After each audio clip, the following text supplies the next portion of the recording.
বন্ধুরা, এই দেখেন আমি একটা মোরগ কষাচ্ছি।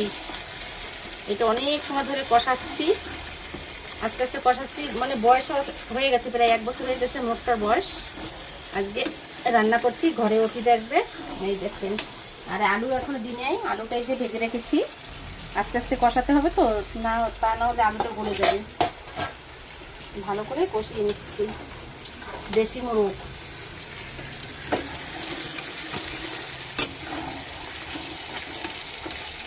দেখুন তেল হয়েছে খুব। অনেক সময় ধরে আস্তে আস্তে কষাচ্ছি।